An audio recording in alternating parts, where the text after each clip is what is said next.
This operation will continue for as many days as it takes to remove this threat. For decades, the tyrants of Tehran have brazenly, openly called for Israel's destruction.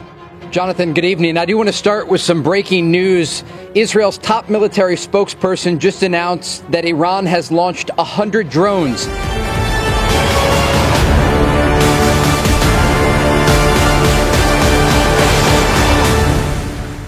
እስራኤል ኢራን ላይ ከባድ ሊባል የሚችል ወታደራዊ ጥቃትን ሰንዝራለች።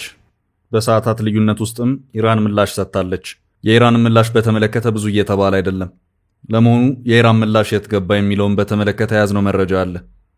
የእስራኤሉ ጠቅላይ ሚኒስትርም ጥቃቱ የምጡ መጀመሪያ ነው፣ ገና ይቀጥላል ብለዋል። በመግቢያችን ላይ ተከታተላችሁት ነው ይዘነዋል።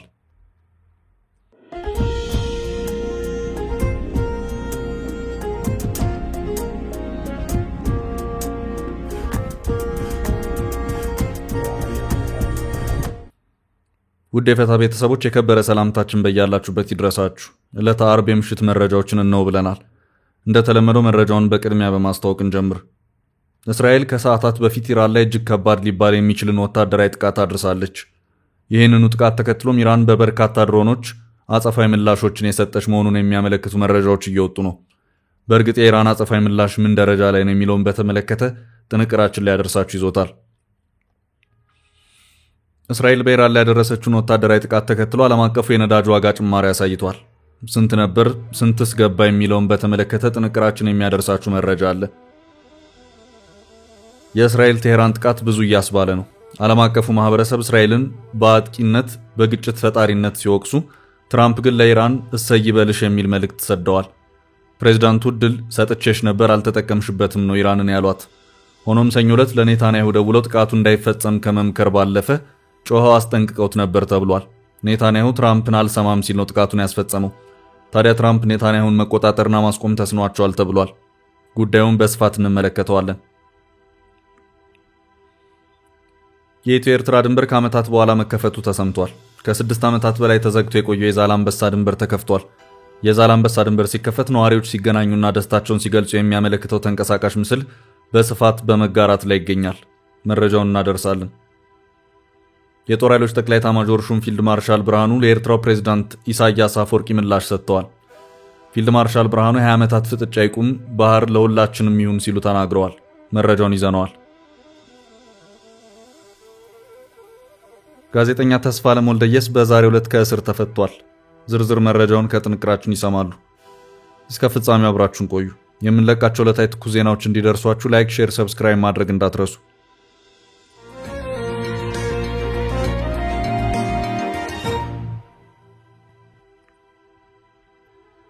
የኢራን አጸፋዊ መልስ የት ደረሰ? እስራኤል ትላንት ምሽቱን በኢራን ወታደራዊ ተቋማት ላይ ሰነዘረቻቸውን ጥቃቶች ተከትሎ የመካከለኛው ምስራቅ ውጥረት በከፍተኛ ውጥረትና ንረት ላይ ደርሷል። በእስራኤል የደረሰው ጥቃት የተጠበቀ ቢሆንም ጉዳቱ በዚህ ደረጃ ይሆናል ብሎ ያሰበ ግን አልነበረም። ኢራን የደረሰባትን ጥቃት ተከትሎ እጅግ በርካታ የሆኑ ድሮኖችን በማሰማራት እስራኤልን ዶግ አመድ ለማድረግ መጠነ ሰፊ እንቅስቃሴዎችን አድርጋ ነበር። ሆኖም በጂኦግራፊ ደረጃ ኢራንና እስራኤል በእጅጉ የተራራቁ በመሆናቸው ድሮኖቹ በጉዞ ላይ እንዳሉ የእስራኤል ጸረ ድሮኖች አየር ላይ እየተቀበሉ አክሽፈዋቸዋል። በኢራን አጸፋዊ ምላሽ እስካሁን ባለው ሁኔታ እስራኤል ደረሰባት የተባለው ጉዳት ይፋ አልሆነም። ኢራን የደረሰባትን ጉዳት በተመለከተ ግን ኢራን ራሷ አረጋግጣለች። ኢራን በዚህ ጥቃት በሀገሪቱ የጦር አመራሮች በታሪክ ውስጥ መቼ ሊተኩ ይችላሉ የተባሉ እጅግ የካበተ ልምድ ያላቸው የጦር አመራሮቿን አጣለች። ኦፕሬሽን ራይዚንግ ላይን ሽቅብ የሚወነጨፈው አንበሳ ኦፕሬሽን የሚል ስያሜ የተሰጠው ይኸው የእስራኤል ወታደራዊ እርምጃ በውስን ሰዓታት ከባድ ሊባል የሚችል ጉዳትን ያደረሰ መሆኑን ኢራንም እስራኤልም አረጋግጠዋል። የደረሰው ጥፋትና ጉዳት በሰው ኃይልም በወታደራዊ ተቋማትም ጭምር የሚገለጽ ሆኖ ታይቷል። ኢራን በርከት ያለ ወታደራዊ ተቋማቷን በእነዚህ ተከታታይ ጥቃቶች ወድመውባታል። ኢራን ይህ ጥቃት እንደደረሰባት አፋጣኝ አጸፋዊ ምላሽን ለመስጠት ተንቀሳቅሳለች። የአየር ላይ ድሮን ሰራዊቷን በማሰማራት የእስራኤልን ሰማይ ለመቆጣጠር ጥረቶችን አድርጋለች። ሆኖም እስራኤልና ኢራን በጂኦግራፊ በእጅጉ የተራራቁ በመሆናቸው እስራኤል ከኢራን የተተኮሱትን የድሮን ማዕበሎች ግዛቷ ሳይደርሱ አየር ላይ ለማስቀረት አስችሏታል። እስካሁን ባለው ሁኔታ እስራኤል እነዚህ የኢራን ተተኳሽ አጥፍቶ ጠፊ ድሮኖች ግዛቷ ውስጥ ገብተው ጥፋትን እንዳያደርሱ ከግዛቷ ውጪ ባለው ሰማይ ላይ ለማክሸፍ እየተረባረበች ትገኛለች። በኢራን መልሶ ማጥቃት በእስራኤል ላይ ምን ጉዳት ደረሰ የሚለውን በተመለከተ ይህ ነው የሚባል መረጃ አልወጣም። ይህ የእስራኤል ጥቃት አበቃ ወይስ ይቀጥላል የሚለውን በተመለከተ የእስራኤሉ ጠቅላይ ሚኒስትር ቤንያሚን ኔታንያሁ በሰጡት መግለጫ ቅጩን ተናግረዋል። እሱም ከዚህ በኋላ ኢራን ኒውክሌር መታጠቅ ወታደራዊ አቅም መሽመድመዱ እስኪረጋገጥ ድረስ እስራኤል የምትወስደው ወታደራዊ ጥቃት ይቀጥላል የሚለው ነው የታየው። ፕሬዚዳንት ዶናልድ ትራምፕ አሁንም ቢሆን ኢራን በኒውክሌሩ ድርድር ጉዳይ በአፋጣኝ ወደ ጠረጴዛ ዙሪያ ድርድር መመለስ አለባት፣ አለበለዚያ ይህ የአሁኑ የእስራኤል ጥቃት የምጡ መጀመሪያ መሆኑ መታወቅ አለበት፣ ገና የባሰ ነገር ሊከሰት ይችላል ሲሉም ነው ያስታወቁት። ትራምፕ አክለውም እኔ አስቀድሜ ለኢራን ባለስልጣናት ተናግሬ ነበር፣ ነገሮች ወደ ወታደራዊ እርምጃ ሊያመሩ ይችላሉ በሚል ነገሩ በድርድር እንዲያልቅም 60 ቀናትን ሰጥቻቸው ነበር። እናም በ61ኛው ቀን ጥቃቱ ተፈጽሟል ሲሉም አስታውቀዋል። ትራምፕ አሁንም የእስራኤል ወታደራዊ ጥቃት ኢራን ወደ ኒውክሌር ድርድሩ እንድትመለስ ለማድረግ እንደ አንድ ጫና መፍጠሪያ መንገድ ለመጠቀም እየሞከሩ መሆኑን በሚያመለክት መልኩ እየደጋገሙ መልእክታቸውን እያስተላለፉም ይገኛሉ። አሁን ከእስራኤሉ ጠቅላይ ሚኒስትር ቤንያሚን ኔታንያሁ እንደዚሁም ከፕሬዝዳንት ዶናልድ ትራምፕ ገለጻዎች መረዳት የተቻለው እስራኤል በኢራን ላይ የምትወስዳቸው እርምጃዎች እንደውም በከፋ መልኩ የሚቀጥሉ መሆናቸውን ነው። ኢራን በባለፈው ምሽት ጥቃት 6 የኒውክሌር ሳይንቲስቶቿ የተገደሉ መሆናቸውን አስታውቃለች። የሀገሪቱ ጦር ኃይል ኤታማዦር ሹም እንደዚሁም የኢራን ጦር ኃይል ዋና የጎን አጥንት ነው የሚባለው የአብዮታዊ ዘብ ወይም ሪቮሉሽነሪ ጋርድ ዋና አዛዥ እንደዚሁ የምሽቱ ጥቃት ሰለባ ነበሩ። ኢራን እነዚህን ወሳኝ ወታደራዊ አመራሮች መገደላቸውን አረጋግጣለች። በዚሁ ጥቃትም የእስራኤል ጥቃት የኢራን የጦር ኃይሎች ኤታማዦር ሹም መሐመድ ባጌሪ፣ የአብዮታዊ ዘብ ወይም ሪቮሉሽነሪ ጋርዱ አዛዥ ሁሴን ሰላሚ፣ በአብዮታዊ ዘብ ከፍተኛ አመራር ጉላም አሊ ረሺድ እንደዚሁም የኒውክሌር ጠበብት ወይም የሀገሪቱ የአቶሚክ ኢነርጂ ድርጅት ኃላፊ የነበሩት ፍሬዱን አባሲ ሕይወታቸውን አጥተዋል። ኢራን እነዚህኑ ሰዎች ለሀገራቸው ክቡር መስዋዕትነትን የከፈሉ ብሔራዊ ጀግና ሰማዕታት ብላቸዋለች። ኢራን በእስራኤል ላይ ጸፋዊ ጥቃቶችን ልትሰነዝር ትችላለች በሚል የእስራኤል ኤርፖርቶች ተዘግተዋል፣ በረራዎች ተቋርጠዋል። ዜጎች በምድር ውስጥ መጠለያም በመግባት ራሳቸውን ከጥቃት እንዲከላከሉም ተነግሯቸዋል። የማስጠንቀቂያ ደወሎችም በተጠንቀቅ ላይ ናቸው። እስራኤላውያን በየሱፐርማርኬቶቹ በሸመታ ተጠምደዋል። ለመሆኑ በዚህ የእስራኤል ጥቃት ድብደባው የደረሰባቸው አካባቢዎችና ወታደራዊ ተቋማትስ የትኞቹ ናቸው የሚለው ጉዳይ እንደዚሁ በስፋት እያነጋገረ ይገኛል። በእስራኤል በኩል እየተገለጸ ያለው የጥቃቶቹ ኢላማዎች የኒውክሌር ማምረቻ ተቋማትና የሚሳኤል ማከማቻ ማዕከላት ናቸው። የአየር ኃይል ቤዞችና ራዳሮችም እንደዚሁ የዚሁ ጥቃት ማዕከላት ነበሩም ተብሏል።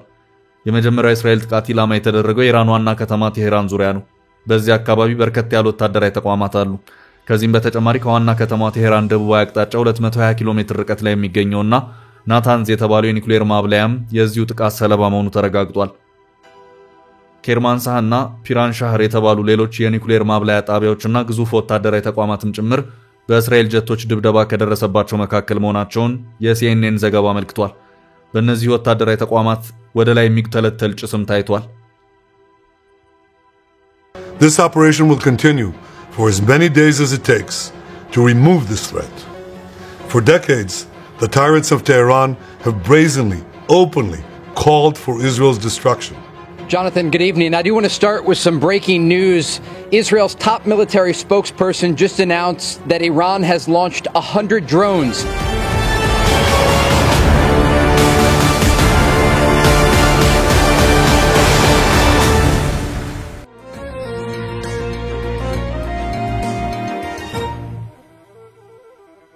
ይህ በእንዲህ እንዳለ ዓለም አቀፍ የነዳጅ ዋጋ ጨመረ። እስራኤል በኢራን ላይ ሰነዘረችውን ወታደራዊ ጥቃት ተከትሎ ዓለም አቀፍ የነዳጅ ድፍድፍ ዋጋ በከፍተኛ ደረጃ ጨመረ። እንደ ቢቢሲ ዘገባ ከሆነ ከጥቃቱ በፊት በበርሜል በአማካይ $74.57 ነበር። ሆኖም ጥቃቱን ተከትሎ ይህ አማካይ ዋጋ የ10 በመቶ ጭማሪ አሳይቷል። በአንዳንድ አካባቢዎች የነዳጅ ዋጋ እስከ 13 በመቶ ጭማሪ ያሳየበት ሁኔታ ታይቷል። በዓለም አቀፍ ደረጃ ተጽዕኖ ፈጣሪ የሚባሉ ጦርነቶች ሲከሰቱ በከፍተኛ ደረጃ ዋጋ ጭማሪ የሚያሳየው ነዳጅ ባለፈው የሩሲያ ዩክሬን ጦርነት ወቅት አንድ በርሜል ድፍድፍ ነዳጅ እስከ $100 ደርሶም ነበር። ከዚህ አንጻር ያሁኑ የነዳጅ ዋጋ ከፍ ማለት ያን ያህል ብዙም የተጋነነ አይደለም እየተባለም ይገኛል። በመካከለኛው ምስራቅ ኢራንን ጨምሮ በርካታ የአካባቢው ሀገራት ነዳጅ አምራች መሆናቸው ነው የነዳጁን ዋጋ ያናረው። የመረጃው ምንጭ ሆኖ ቢቢሲ በዚሁ ዘገባው እንዳመለከተው ከሆነ የነዳጅ ዋጋ መጨመር አጠቃላይ ዓለም አቀፍ የዋጋ ንረትን ወይም ግሽበትን ሳይቀር ሊያስከትል ይችላል።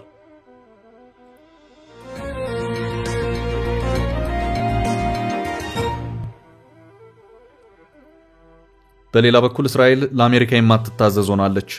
ትራምፕ ኔታንያሁን ማስቆም አልቻሉም። የትላንት ምሽቱ የእስራኤል ቴሄራን ጥቃት ብዙ እያስባለ ነው። ዓለም አቀፍ ማህበረሰቡ እስራኤልን በአጥቂነት በግጭት ፈጣሪነት ሲወቅሱ አሜሪካ የተለየ አቋም ይዛለች። ትራምፕ ለኢራን እሰይ ይበልሽ የሚል መልእክት ሰደዋል። ፕሬዝዳንቱ እድል ሰጥቼሽ ነበር፣ እድልሽን አልተጠቀምሽበትም ሲሉ ነው ቴሄራንን የወቀሱት። ኢራን ስምምነቱን ካልፈረመች ገና መዓት ይዘንብባታል ሲሉ ትራምፕ በራሳቸው ማህበራዊ ሚዲያ ትሩዝ ሶሻል ጽፈዋል። ይህ የእስራኤል ጥቃት ጅማሮ ነው። እስራኤል በሚቀጥሉት ቀናት ከዚህ የባሰ ከባድ ጥቃት ትፈጽማለች ብለዋል ትራምፕ። ምርጡንና እጅግ የረቀቀ አውዳሚ የጦር መሳሪያ አምራች ሀገር አሜሪካ መሆኗን ለማስታወስ እወዳለሁ ያሉ ሲሆን በአሜሪካ እጅ የሚገኙ ምርጥ የጦር መሳሪያዎች በእስራኤል እጅ ውስጥ ይገኛሉ። እንዴትና መቼ መጠቀም እንዳለባቸውም ያውቃሉ። ኢራን ከአሜሪካ ጋር የኒውክሌር ጣቢያ እንዳይኖራት ስምምነት ለመፈጸም ትክክለኛው ጊዜ አሁን ነው ብለዋል። ካልሆነ ግን የኢራን ኢምፓየር ታሪክ ሊሆን ይችላል ሲሉ አስፈራርተዋል።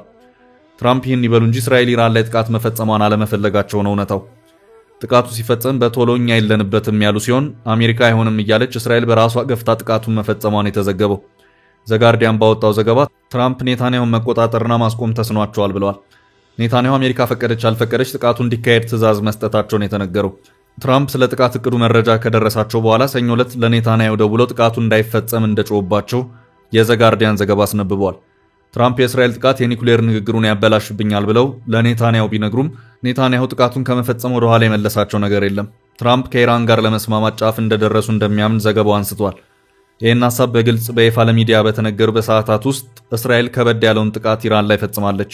ኔታንያሁ ከአሜሪካና ፕሬዚዳንቷ በዚህ ጥቃት ተጋፍጠዋል ብለዋል ጋዜጣው። የትራምፕን ምክርና ተግሳጽ ቢሰሙም የወታደሮቻቸውን ስሌት መከተል መምረጣቸውን የታየው የኔታንያሁ ይህ ድርጊት ፍጹም አጋሯ ያልሆነችው አሜሪካ ቀይ መብራት እንደመጣስ የሚታይ ስለመሆኑ ተዘግቧል። ተንታኞች ግን ኔታንያሁ ያለ አሜሪካ የጀርባ ድጋፍና የትጥቅና መሳሪያ አቅርቦት እንዲሁም የተቀናጀ ማስተባበር ኢራንን ብቻቸውን ሊያጠቁ አይችሉም ብለዋል። ትራምፕ በቀድሞ የስልጣን ዘመናቸው ያፈረሱት የኢራን ስምምነት በአጋሮች ዘንድም አሜሪካ በቁም ነገር እንዳትታይ ያደረገ ነው ሲሉ የሚናገሩም አሉ። ኢራንን ጨምሮ በአሜሪካ ወታደራዊና ፖለቲካዊ ድጋፍ ስር ሙሉ በሙሉ የምትኖረው እስራኤል ጭምር አሜሪካን ንቃለች ነው የተባለው። የእስራኤልን ጥቃት የደገፉ ተንታኞች ግን ያለመደማመጥ ጉዳይ ሳይሆን የስትራቴጂ ልዩነት አድርገው ተመልክተውታል።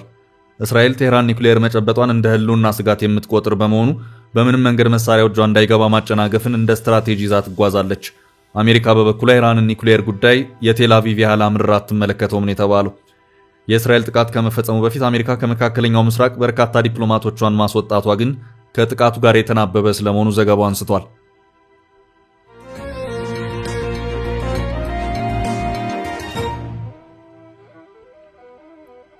በቀጣይ ርዕስ የኢትዮ ኤርትራ ዛላንበሳ ድንበር ተከፈተ።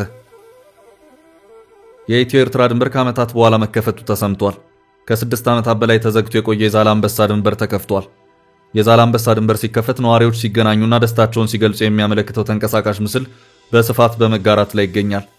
ላለፉት 6 ዓመታት ዝግ የነበረው የዛላንበሳ ድንበር በትናንትናው ዕለት በይፋ ተከፍቷል። በድንበር ላይ የሚገኙትም የሁለቱ ሀገራት ነዋሪዎች በአካል ተገናኝተው ደስታቸውን ሲገልጹ ተስተውለዋል። የኢትዮጵያና የኤርትራ መንግስታት በደረሱ ስምምነት መሰረት ከ6 ዓመታት በፊት በ2011 ዓ.ም መስከረም ወር ላይ ድንበሩ በይፋ መከፈቱ ይታወሳል። በዚህም ኢትዮጵያና ኤርትራ ድንበሮቻቸውን ከፍተው የሁለቱም ሀገራት ዜጎች ለተለያዩ ተግባራት ድንበር አቋርጠው ሲመላለሱ ቆይተዋል። በወቅቱ ድንበሩን ጠቅላይ ሚኒስትር አብይ አህመድና የኤርትራው ፕሬዝዳንት ኢሳያስ አፈወርቂ በአካል ተገናኝተው ማስከፈታቸው አይዘነጋም። ድንበሩ በይፋ ከተከፈተ በኋላ በወራት ውስጥ ዳግም ተመልሶ የተዘጋ ሲሆን ለ6 ዓመታትም ይሄው ድንበር ዝግ ሆኖ ቆይቷል። በትናንትናው ዕለትም ድንበሩ ተከፍቶ የድንበሩ ነዋሪዎች ከዓመታት በኋላ ተገናኝተው ደስታቸውን ሲገልጹ ተስተውለዋል።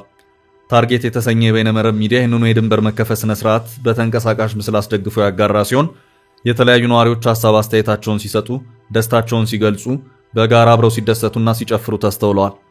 የሀገር ሽማግሌዎች፣ የሃይማኖት መሪዎች እንዲሁም በርካታ የአካባቢው ነዋሪዎች ተገኝተው ህዝብ ለህዝብ ግንኙነት እንዲጠናከር ያመለከተ መልእክት አጋርተዋል።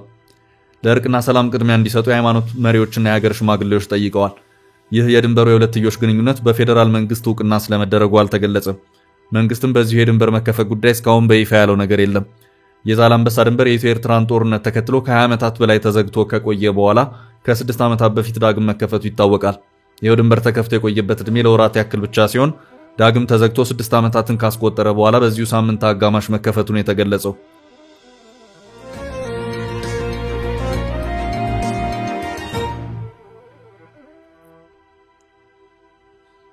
በሌላ መረጃ ፊልድ ማርሻሉ ለኤርትራ ምላሽ ሰጡ።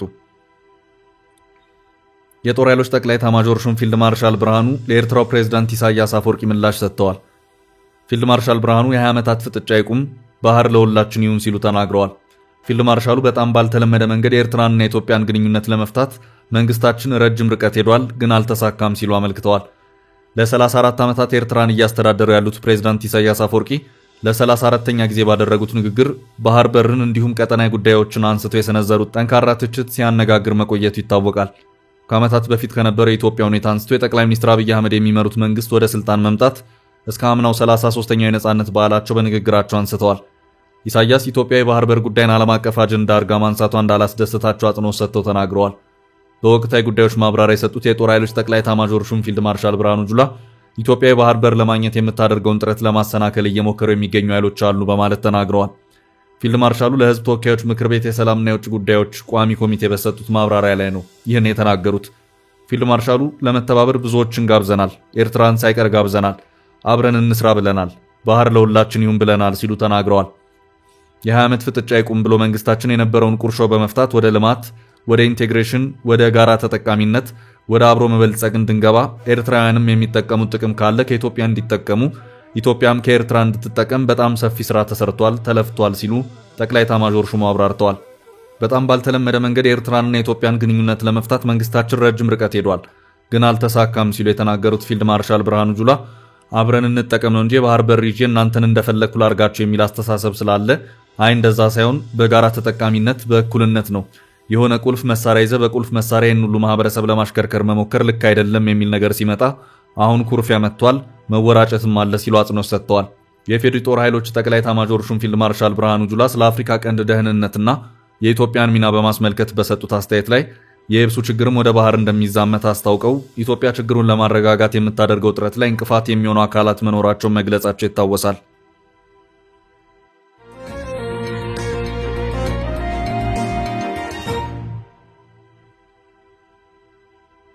በመጨረሻም ጋዜጠኛ ተስፋለም ከእስር ተፈታ። ጋዜጠኛ ተስፋለም ወልደየስ በዛሬው ዕለት ከእስር ተፈቷል። የኢትዮጵያ ኢንሳይደር የበይነመረብ ሚዲያ መስራችና ዋና አዘጋጅ ጋዜጠኛ ተስፋለም ወልደየስ ከእስር መፈታቱን ጠበቃ አቶ ቤተማርያም አለማየሁን ዋቢ በማድረግ ቢቢሲ ዘግቧል። ጋዜጠኛው ከእስር ቤት መውጣቱን በተመለከተ የኢትዮጵያ ኢንሳይደር በይፋዊ መግለጫ ማረጋገጫ ሰጥቷል። ጋዜጠኛ ተስፋለም ወልደየስ ሐሰተኛ መረጃ ማሰራጨት በሚል ተጠርጥሮ እሁድ ሰኔ 1 ቀን 2017 ዓ.ም ነበር በጸጥታ ኃይሎች በቁጥጥር ስር የዋለው። ባለፈው ማክሰኞ ሰኔ 3 2017 ዓ.ም የአዲስ አበባ ከተማ የቂርቆስ ምድብ ችሎት በ15000 ብር የገንዘብ ዋስትና ከእስር እንዲፈታ ወስኖ ነበር። ሆኖም ፖሊስ ለአዲስ አበባ ይግባኝ ሰሚ ችሎት አቤቱታ በማቅረቡ ሳይፈታ ቀርቷል። ይግባኝ ሰሚ ችሎት ሰኔ 4 2017 ዓ.ም ጉዳዩን ከመረመረ በኋላ የፖሊስን አቤቱታ ውድቅ በማድረግ የእስር ፍርድ ቤቱን ውሳኔ በማጽናት የጋዜጠኛው ዋስትና መብት እንዲጠበቅለት በድጋሚ በይኗል። የአዲስ አበባ ከተማ ሰበር ሰሚ ችሎት ትላንት ሐሙስ ሰኔ 5 ቀን 2017 ዓ.ም የእስር ፍርድ ቤቶች የጋዜጠኛውን የዋስትና መብት መጠበቃቸውን መሰረታዊ ሕግ ጥሰት ያልተፈጸመበትና ሕግን የተከተለ ሆኖ ስላገኘ ነው የእስር ፍርድ ቤቶች የሰጡትን ውሳኔ አጽንቷል። ይሁንና ጋዜጠኛው ትላንት ሳይፈታ በእስር ቤት አድሯል። ጋዜጠኛው ከእስር እንዲለቀቅ የሙያ ማህበራት፣ ሲቪክ ድርጅቶች፣ ዓለም አቀፍ ተቋማት፣ ግለሰቦችና ጉዳዩ ያገባናል የሚሉ ሁሉ ሲወተውቱ ቆይተዋል። አምነስቲ ከትላንት በስቲያ ባወጣው መግለጫ የተስፋለምን እስር አውግዞ የኢትዮጵያ ባለስልጣናት ያለምንም ቅድመ ሁኔታ በአስቸኳይ እንዲፈቱ ጠይቆ ነበር። የኢትዮጵያ መገናኛ ብዙሃን ባለሙያዎች ማህበር በበኩሉ ትላንት ሐሙስ ባወጣው መግለጫ ጋዜጠኛው የዋስ መብቱ ተጠብቆለት ከእስር እንዲለቀቅ መጠየቁ ይታወሳል። ተስፋለም ወልደየስ ከጋዜጠኝነት ስራው ጋር በተያያዘ ለእስር ሲዳረግ ይህ የመጀመሪያው አይደለም። ከ3 ዓመት በፊት መስከረም 22 2014 ዓ.ም በፖሊስ ታስሮ ከ3 ቀናት በኋላ ተፈቷል። ከዚህም በተጨማሪ ከዓመታት በፊት ከዞን 9 ጦማሪዎች ጋር ለረጅም ጊዜ ታስሯል። ተስፋለም ከእስር ከወጣ በኋላ በኬንያና በኡጋንዳ ውስጥ በስደት በቆየባቸው ጊዜያት ኢትዮጵያንና የአካባቢውን ሀገራት የሚመለከቱ ዜናና የተለያዩ ፊቸሮች የሚቀርቡበት ሀበሻዊ ቃና የተሰኘ ጋዜጣ መስርቶ ነበር። ተስፋለም በአገር ውስጥ በሰብሳሃራን ኢንፎርመር፣ አዲስ ፎርቹን እና በአዲስ ነገር ጋዜጦች ላይ የሰራ ሲሆን ወደ ጀርመን በመሄድ የጀርመን ድምፅ የአማርኛው ክፍል ውስጥ ሲሰራ ነበር። ጋዜጠኛ ተስፋለም 3 ጊዜ በዋስ ከእስር እንዲፈታ በፍርድ ቤቶች ቢወሰንም ፖሊስ ከእስር አልፈታውም ነበር። ዛሬ አርብ ከእስር ተፈቷል። ቻችን ለዛሬ ያዝንላችሁን ርዕሰ ጉዳዮች እዚህ ላይ ቋጨን። ላይክ፣ ሼር እና ኮሜንት በማድረግ ለቻናላችን ድጋፋችሁን መግለጽ እንዳትዘነጉ እያልን ከሌሎች መረጃዎች ጋር ደግመን እስክንገናኝ